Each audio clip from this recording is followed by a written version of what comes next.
would you say ukuthi uqede Comrades Marathon nendondo yakho ye-bronze mhlambe it's your biggest achievement? Yes, it's my biggest achievement thus far in life because nangizobheka ukuthi mina ngizalwe ngine-disability but I'm able ukuthi ngenze into kanje. It's the biggest achievement, it's a biggest inspiration kimina nakwabanye abantu. Kwangijabulisa kakhulu kabi. Even namanje nje ngike ngivuke ngiphaphama ebusuku ngingakholwa ukuthi mina ngempela lo waqeda iComrades Marathon. Big games, big names, and the biggest talking points in sports. Extra Time Unlocked. Siphamandla Maduna is a 39-year-old athlete from Cato Ridge in the heart of the KZN Midlands. He was born with cerebral palsy, a condition that affects his ability to walk and also impairs his speech. Ngumuntu ozalwe ngokukhubazeka, ngangakwazi ukuwalka for 2 years. Ngiqala nje ukuzalwa ngazange ukuwalka for 2 years. But because ngaba nenhlanhla ukuthi kube khona amanesi afike esikoleni angisiza ngagcina ngiya kule izikole lezi eziphambili ngagcina ngenza physiotherapy konke lokho ngagcina ngikwazile ukuthi ngihambe yize namanje kungahambeki ngendlela kodwa kuyazameka ukuhamba akufani. Uya mention ukuthi wazalwa ungakwazi ngisho ukuhamba mhlawumbe ibinzima kangakanani leyo process leyo yokuqala ufunda ukuhamba kuqala even before ucabange nawo ukuthi ngelinye ilanga mhlawumbe uyozukwazi ufuna ukugijima but just leyo ukuthi nje uqala ufunda ukuhamba kuqala. Lokho kwakunzima kakhulu ukuthi ngikwazi ukufunda ukuhamba. Ngiyacabanga ukuthi if angiyanga esikoleni engaya kusona ngabe mhlamba ngagcina ngihamba kodwa mhlambe ngagcina mhlambe ngihamba nge-wheelchair because kwakunzima ngempela ukuhamba.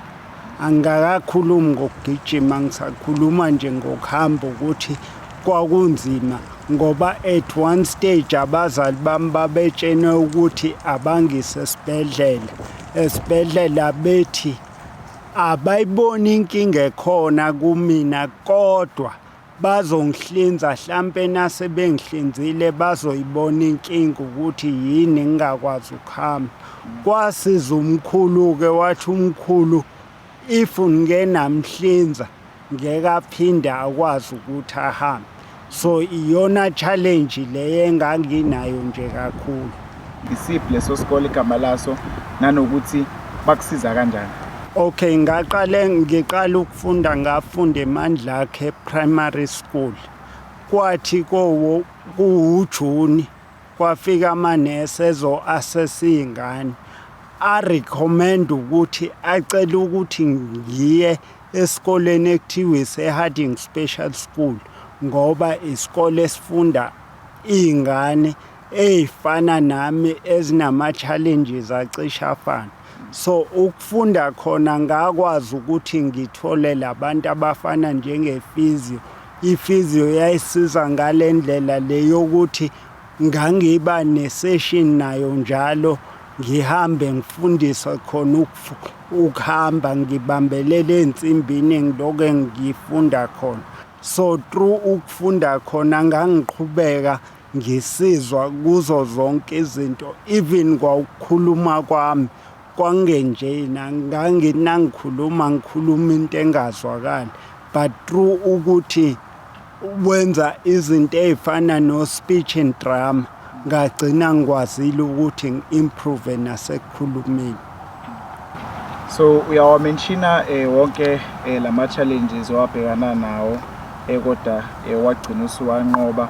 Mhlambe ke uma usuqalile ukubona ukuthi okay ngiyakwazi ukuhamba manje speech sami sengithanda ukuba ngcono kancane ufika nini umqondo okusukela ukuthi ake nje ngenze more than just ukuhamba mhlambe ake ngivocavoce ufika nini lo muzwa kuwena?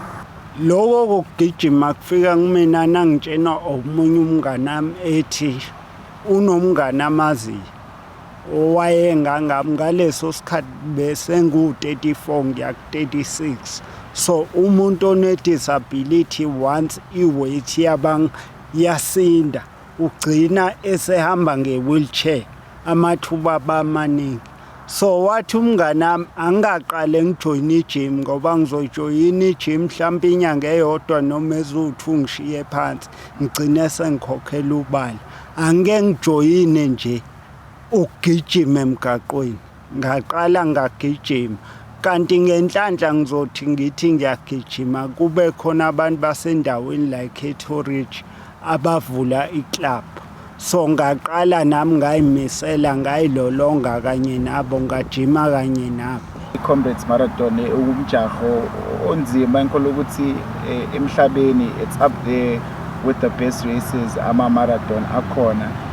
Kufika kanjani kwe-Comrades Marathon? I-Comrades Marathon ihlula abantu abanenkinga abangakaze babe nengqinamba ey'fana nalezi wena onazo. Okwe-Comrades ukuyinikeza lowo muzi ukuthi uyazi ngelinye ilanga ngase ngifise ukuyongenela i-Comrades manje kufika kanjani kuwena? Okwe-Comrades into ebengihlezi nginesifiso sayo ukuthi as umuntu one-disability ngiyafisa ukuthi ngigijime. Hayi ukuthi ngiqede ngisho kwangathiwa ngigijima u-10 kilometers ngiphume kuyona kumina kwakuzobe kuyi-achievement enkulu. Ngicabanga ukuthi umuzwa wavuka last year ngoba last year ngangisebenza kwi-finish line ye-Comrades. So khona sengibona abantu engihlezi ngijima nabo esenza nabo ama-distance amade beyiqeda leyo Comrades. Ngithi mina no, yazi lento nami ngayenza. And then ucela ungithatheke ungibeke kwi-Comrades angalonyaka. Ngiyakubona ukuthi ushaye enhle imedali le emqaleni wakho. Ngiyazi ukuthi njengoba usho ukuthi nje iphupho lakho kwawukuthi ngisho kuthiwa uyiqedi kodwa mawuyigijimile nje ujabula kakhulu. Manje njengoba usufaka indondo nje enhle kanje emqaleni kwenzeka kanjani lokho? Phela le ndondo lesengiyifakile emqaleni ngokujima kwami. Before uyogijima i-Comrades into yokuqala oyenzayo wenza into ekuthiwa uqualify mele uqede i-race ya 42.2 uyiqede ngaphansi. Mina ngiqala ukuyigijima boyiqeda ngaphansi kwa 4 hours 50 minutes but kwahamba bashintsha umthetho bathi kumele uyiqede ngo-5 hours. I-race yokugcina engaqualifya ngayo ile kuthiwa i-Durban International esuke esiphingiyo phele eMabhidi. Iyona race engathi loke ngaqala ngino-3 years ngigijima. Iyona race engasho ukuthi kona wonke ama-race engike ngiwagijima ayikho i-race efana njengale ngoba ngayiqeda ngo-3 hours 49 minutes. Ngangifresh ngi-right indlela i-training yami engangiyenza nendlela engenza ngayo. Then-ke ngahamba-ke ngazogijima i-Comrades Marathon. I-Comrades Marathon yami ngangithagethe ukuthi ngifuna ukuyiqeda ngaphansi kwa-9 hours. Hayi impela ngasuka eMaritzburg ngayongena eThekwini ngayiqeda ngo-10 hours 52 minutes which makes me ukuthi imedali engayithola mina ngathola i-bronze. Ukujabulisa kangakanani ukuthi from i-history yakho uzala ungakwazi ukuhamba waqala wafunda ukuhamba wangena ejimini wasuka ejimini wayogijima manje futhi emva kwaloko wakwazi ngisho ukuqeda i-Comrades Marathon i-achievement enkulu kakhulu phela leyo. Ikujabulisa kangakanani leyo nto? Lokho engakwenza kwangijabulisa more than ukuthi ngikwaze ukuyo-represent i-country kuma-Paralympics because it really shows kumina ukuthi uma usebenza kanzima uyayithola into oyidingayo noma ngathiwa kuba nzima kanjani ngoba as umuntu oyisukela emakhaya okade ngayazi lento ye-Comrades ukuthi uzogijima kanjani but ngiyiqede ngifike lapha kwi-finish line kukhona abantu abangilindile kukhona abantu abahambe bengibiza endleleni kwangijabulisa kakhulu kabi. even namanje nje ngike ngivuke ngiphaphama ebusuku ngingakholwa ukuthi mina ngempela lo waqeda i-Comrades Marathon.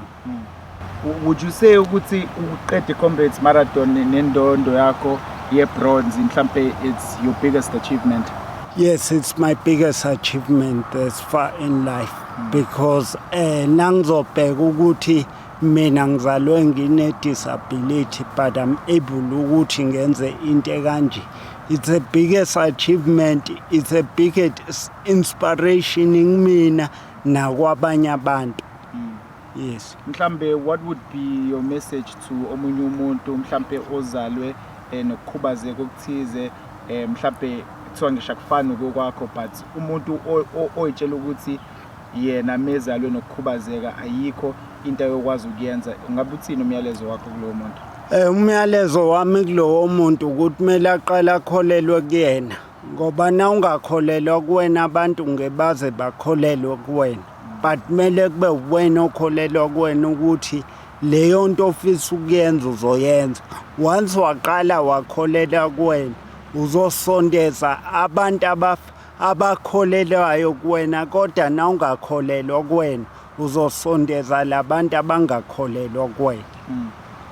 Yini ofuna ukuyenza ukulandelayo manje? Njengamanje nje next month ngiyogijima iloku i-Sanlam Cape Town Marathon. Nakhona iphupho lami ukuthi ngehlisa isikhathi sami saku-42.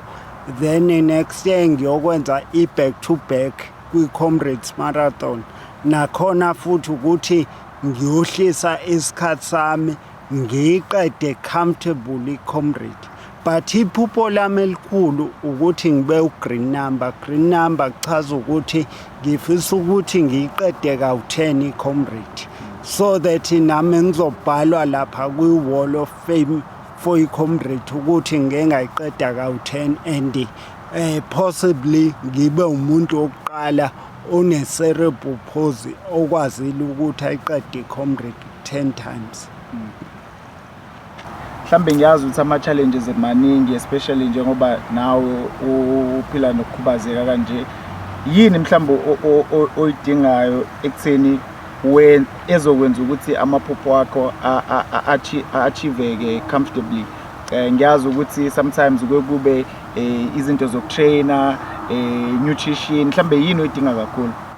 Yabona nje into zokutrainer ziyadingeka, nutrition iyadingeka.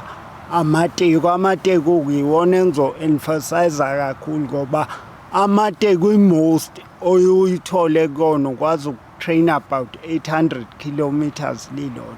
So emntwini o-able, mina ongekho able, one-disability, kumina mele kube less so that ngizokwazi ukuthi ngi-avoid i-injury.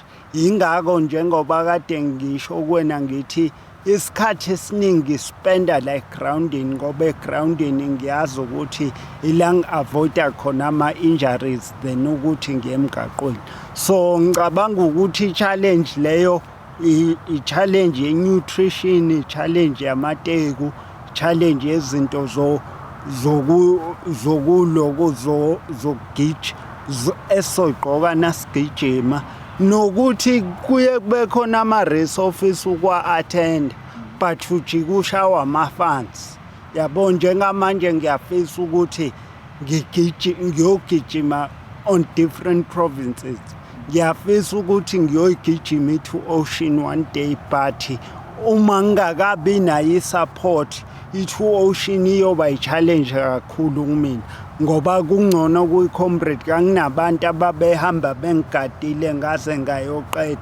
So angifuni ukuthi ngiriske ngithi ngiyogijima i-Two Ocean bengekho abantu abazongigada ngize ngiyoqeda, futhi ngisuke ngidinga labantu engihlezi ngijima nabo abangi-understandayo.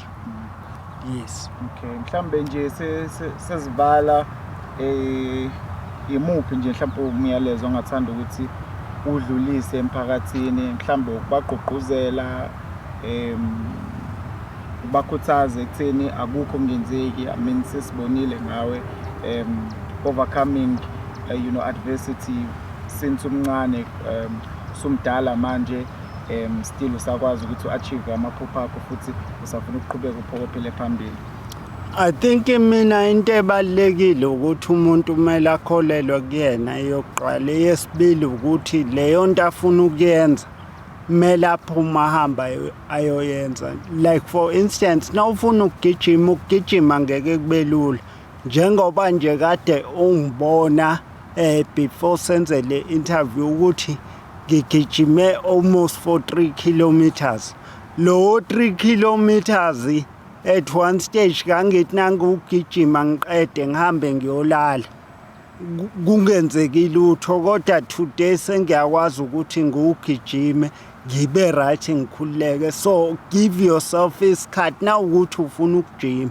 Give yourself isikhathi. Indlela mina sengijima ngayo ungazamoni ukuthi ucompete naye but isibuke kwi level okuyona usho ukuthi one day ngiyafisa ukufika kuleya level le. Njengoba nje nami ngaqala ngagijima u10 but ngasho ukuthi one day ngiyafisa ukuyigijima iComrades Marathon. Ngasho futhi ngathi ephupheni lami ngisho ngathiwa ngiyiqedanga nangigijimile, that's all I want. But manje selishintshile iphupho lami selithi next year angenza back to back ngiqede back to back ngiqede ka10. Logo it will take a determination from my side nesibindi nokubekezela. Asike sifunde as well ukuthi sibekezele nasenza izinto ngoba izinto zizoba nzima.